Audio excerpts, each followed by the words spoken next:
Com vocês agora no ar, Rodrigo Almeida Teixeira, no canal História de Sucesso. Perde não! Tá nas mãos de Deus, pode acreditar. Bota fé na vida, confia que vai variar. Tá nas mãos de Deus, pode acreditar. Tudo tem seu tempo, mas tem que saber esperar.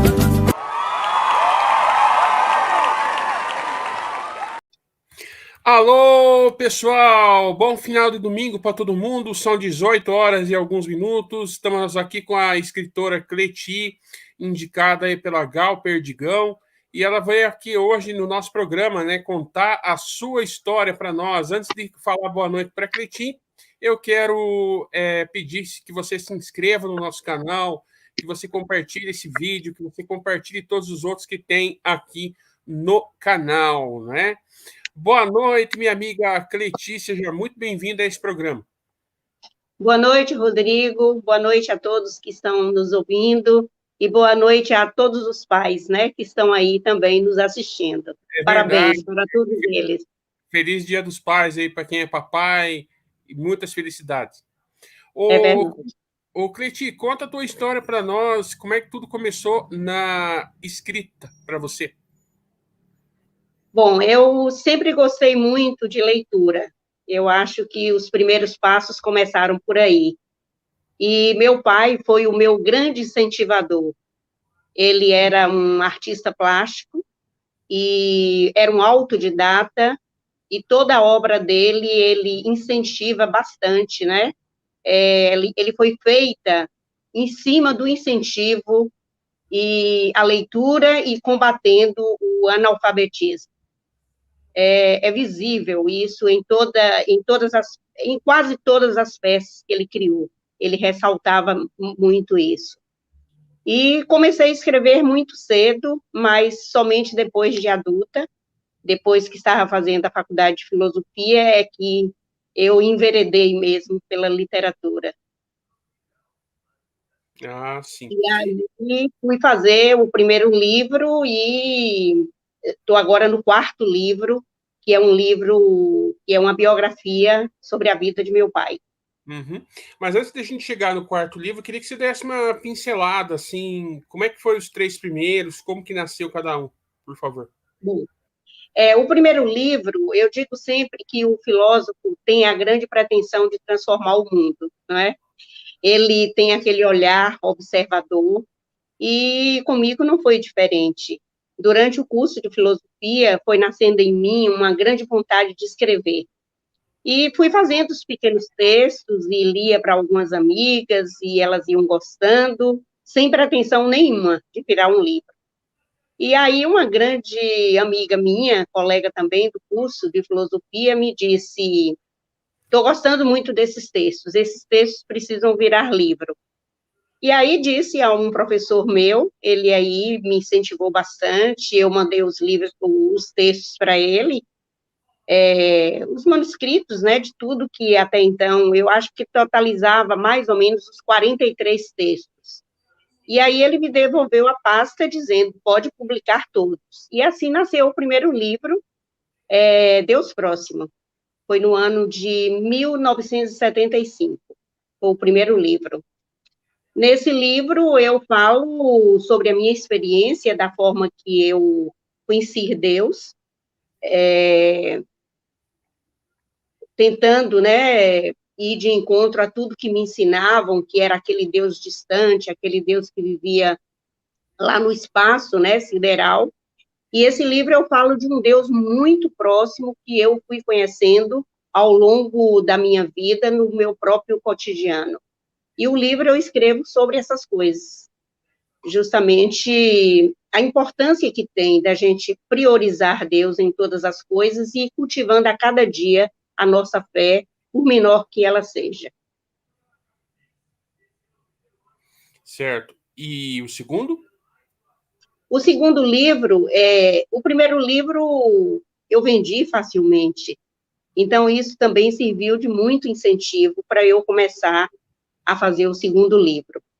E esse segundo livro eu comecei a escrever sobre os excluídos do mundo.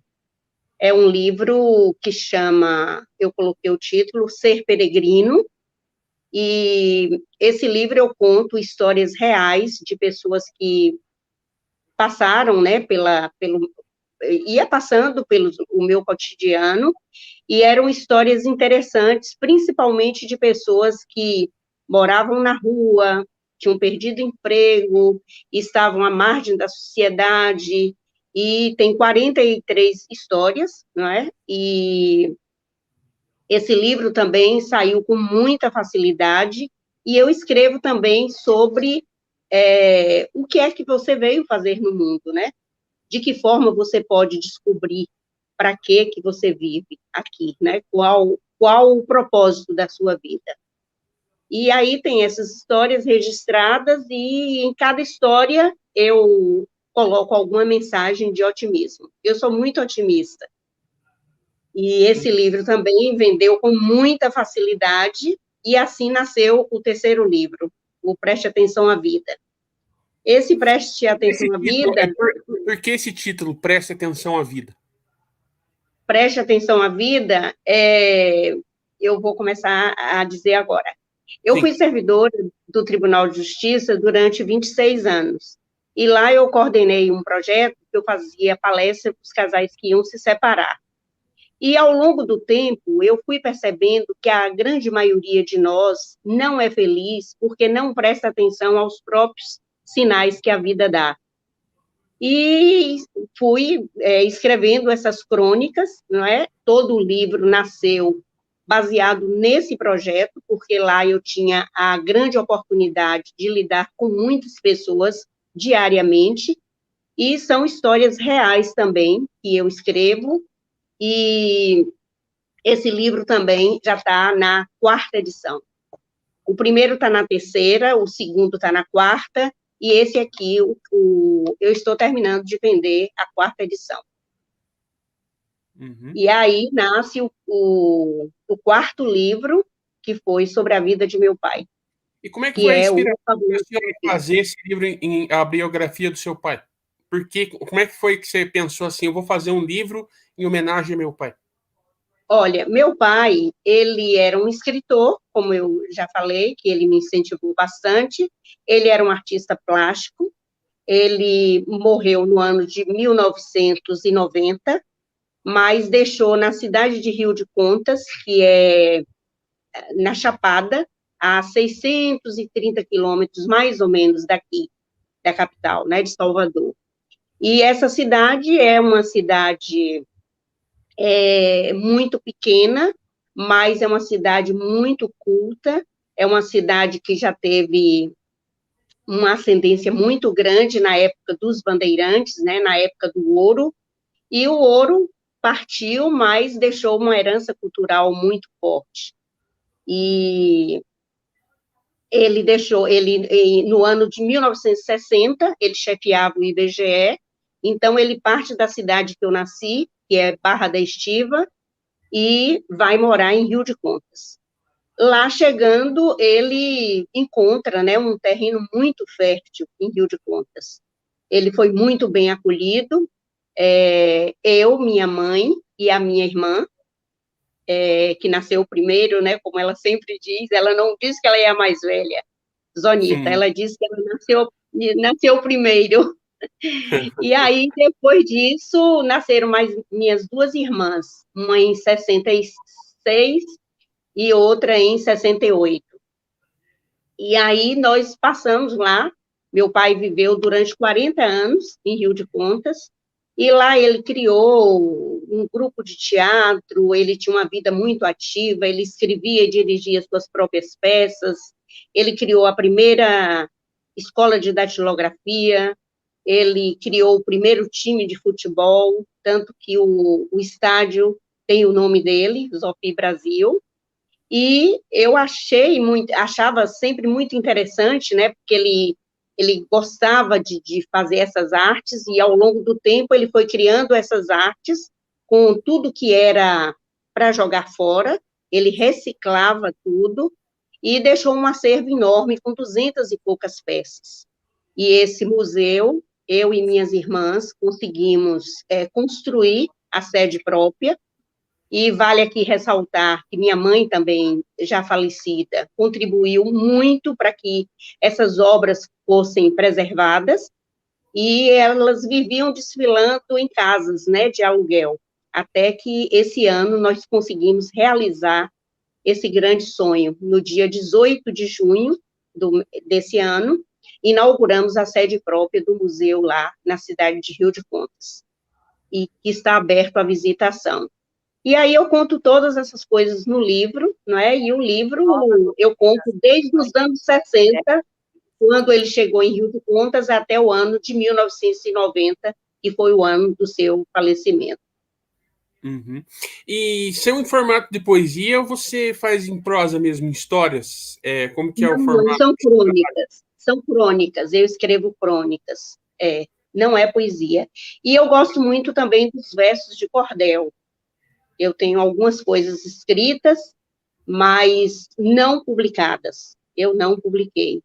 Estou pretendendo agora fazer alguma coisa agora no final de setembro, algumas publicações, mas não tenho nada assim para lhe mostrar. Ah, sim. Mas prometo Mas que voltarei aqui para declamar as poesias. Oi, perdão? Voltarei em outra oportunidade para lhe mostrar os versos em estilo cordel. Ah, ok. Agora, quanto ao livro em homenagem ao seu pai, eu queria que você lesse alguma dessas crônicas para nós, algum pedaço de alguma coisa que você queira destacar. Olha, eu aproveitei também a publicação do livro e publiquei também algumas trovas populares dele, que eu achava, assim, muito interessante, e algumas crônicas, o livro tem algumas crônicas, e tem versinhos também, que ele chamava de trovas populares, né? Tipo essa aqui, palestra entre vizinhos. Ele diz: o nariz disse à boca, escutar os ouvidos. Cuidado com nossa língua, senão estamos perdidos. Ele satirizava, né? Que eu gostava muito do estilo que ele escrevia, ele brincava com as palavras. Tem um aqui também que é errado, é o pensamento. Ele escreveu: Castro Alves no céu diz, baiano eu também fui.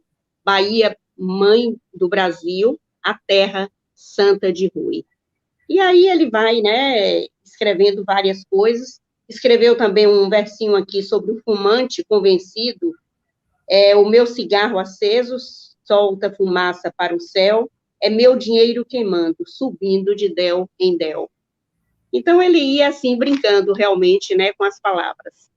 E escreveu muita coisa séria, né, reflexões também. Ele, quando a inspiração chegava, para você ter uma ideia, Rodrigo, ele escrevia em qualquer papel.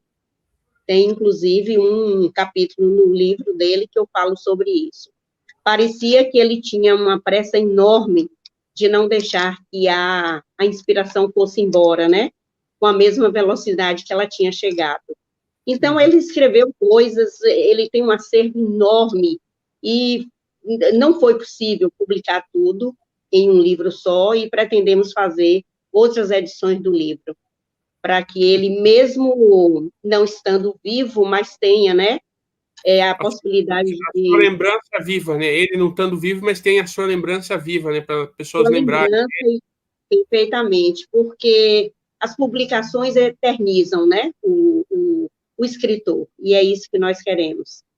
Preservar não só a obra dele, o acervo do museu, mas também as coisas que ele escrevia, não é? Publicar aí alguns livros. É uma pretensão minha e das minhas irmãs.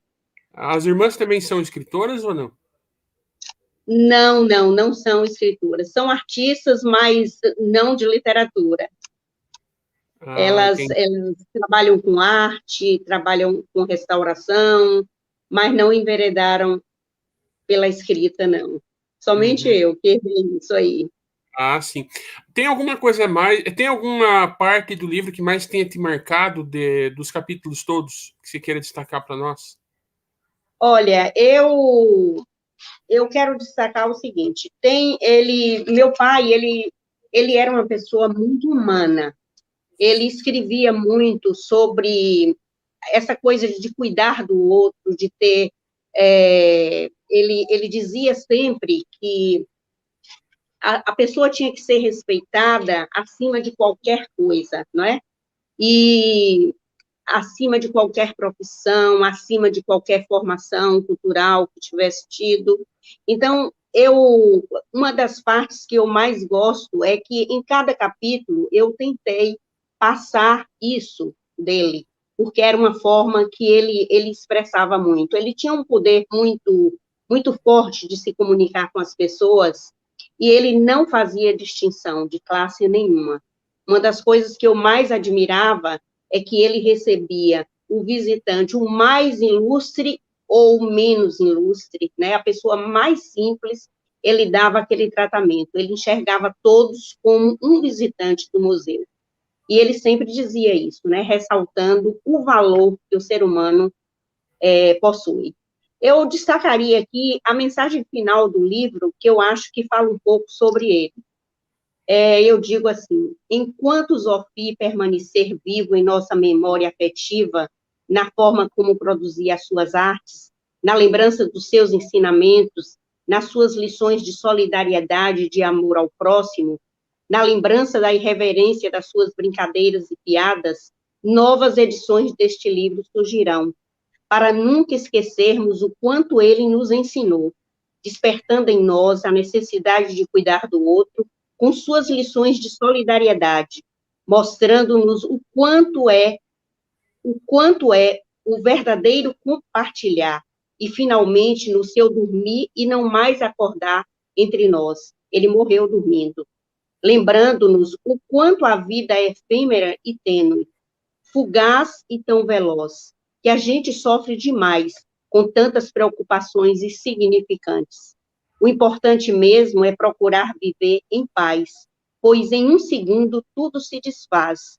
Lá se foi a vida inteira e nunca sabemos se o momento que estamos com alguém será ou não o último.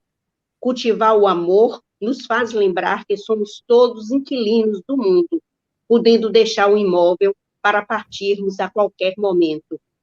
Se não entendemos as mensagens das suas artes, que ele nos perdoe. É que não estávamos prontos para compreender a imensidão da sua obra. Eu considero, Rodrigo, essa mensagem final um retrato vivo do que era meu pai. Essa pessoa solidária, essa pessoa que tinha um cuidado especial com o outro, não é? E sempre fazia amizades, com alguns minutos ele já estava amigo da pessoa, ele confiava bastante. E minha mãe também era assim, aquele coração bem puro, sabe? Daquele pessoal do interior, que acha que não existe maldade, e eram pessoas assim. E eu me orgulho muito de ter nascido dos dois, né? Com certeza. Ele morreu com que idade? Ele morreu com 65 anos. Puxa muito vida. novo. Deve estar fazendo suas artes lá em cima, no céu, né? Com certeza. E lá, se lá no céu também tiver internet, ele vai nos assistir também, né? É verdade. Quem sabe, né? Dessas altas conexões, né? Viu, minha amiga? Só para descontrair um pouco, tá? É verdade. Quem sabe, né? Deve ter outras conexões mais potentes do que a nossa internet aqui, a nossa pobre internet. Mas voltando falar do livro, você quer destacar mais algum capítulo para a gente fechar, ou você acha que está... O livro, uma coisa interessante de eu falar para você e para quem está nos ouvindo, deixa eu mostrar aqui o livro. Ele tem como título O Fabuloso Zofi. Esse título, Zofi era o nome dele, e esse título foi em homenagem ao cineasta Walter Salles, que em 2010 lançou lá na cidade de Rio de Contas o filme Abril Despedaçado. E ele, chegando lá, ficou encantado com a obra de meu pai.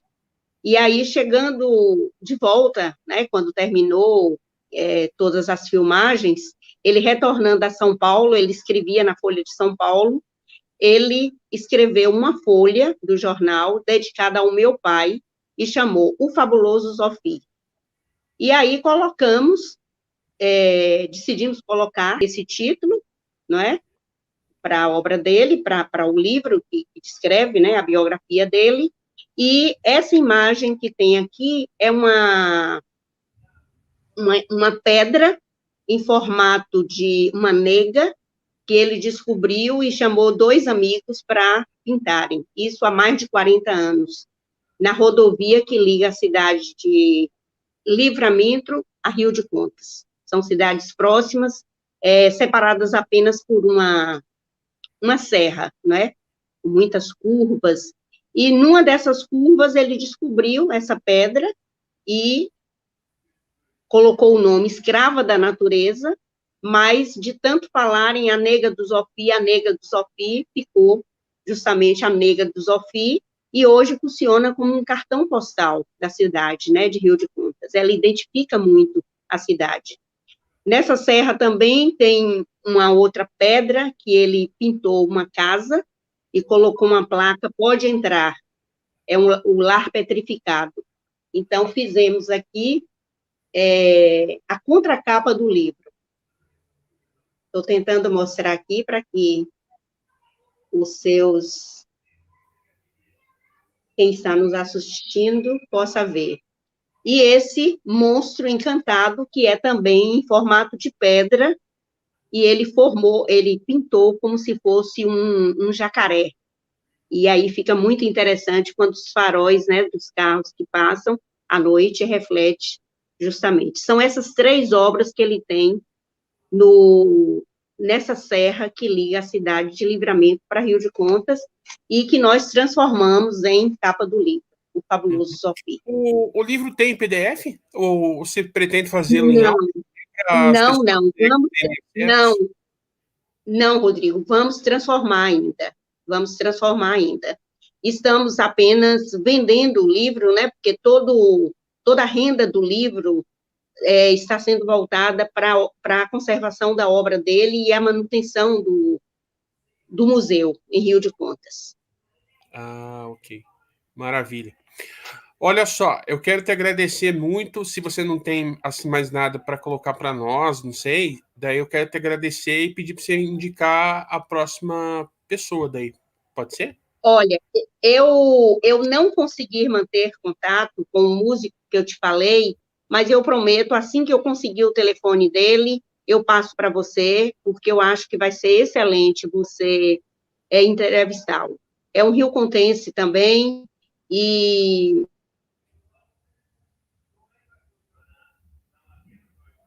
Oi? Cortou. Agradecer a todas as pessoas que nos escutaram e dizer que o livro está à disposição, não é? Ele custa R$60 e pode ser pedido através do meu telefone, 071 999 69 1910. Eu tenho vendido sempre pelo WhatsApp ou pelo e-mail, que é cleti.lbrasil@gmail.com. Eu também tenho vendido...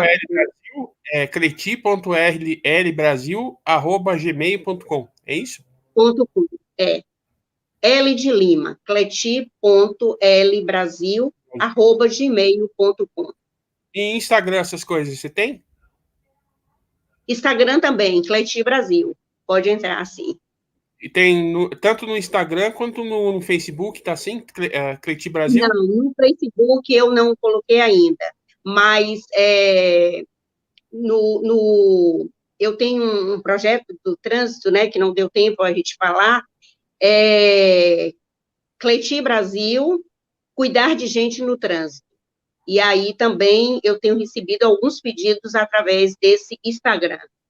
Ah, ok. Não, é porque não deu tempo, Cleti, porque hoje, como é Dia dos Pais, eu queria falar mais sobre o livro que você fez em homenagem ao seu pai, entendeu?